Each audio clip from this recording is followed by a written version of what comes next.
कुठे चुकतंय हे कळत नाही ना? सगळं करून तरीही गोष्टी मनाप्रमाणे का होत नाहीत हेच सुरू आहे ना डोक्यात. आता यावर उपाय सांगतो. तू शांतपणे आणि हो, नुसता ऐकू नकोस, तो कृतीत सुद्धा आण. तू कधी स्वतःचं कपाट पाहिलंयस का रे? आता तू म्हणशील ते मी रोजच पाहतो, त्यात काय? अरे त्यातूनच आता तुझ्या मनातले प्रश्न सोडवतो बघ.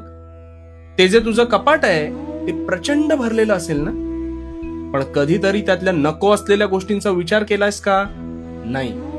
निव्वळ ते कपाट भरण्याच्या मार्गावर तू आहेस, हो की नाही?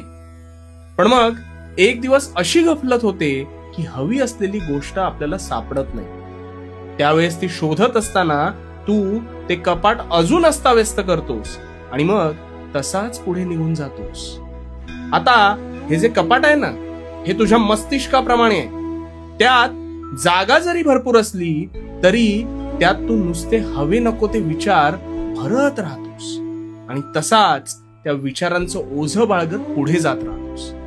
आणि मग तुझ्या कळत नकळत नकारात्मक विचार तुझ्या मनावर अधिराज्य गाजवू लागतात आणि त्यातून मार्ग काढताना सुद्धा अपेक्षित मार्गच मिळत नाही. आणि मग काय?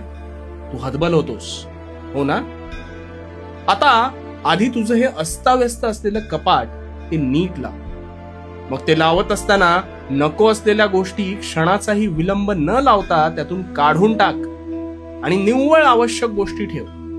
हे करत असताना तुझेच तुला समाधान मिळेल बघ. आणि तसेच आता तुझ्या मनात असलेले म्हणजेच ते नको असलेले विचार, गतकाळाचे पाश संपूर्णपणे मागे सोडून दे. उगाच अतिविचार करून त्यात कोळ्यासारखा गुरफटून राहू नकोस. सगळा कचरा निघून गेल्यावर तुझं तुलाच हलकं वाटेल बघ. चल, उठ आणि आत्ताच कामाला लाग.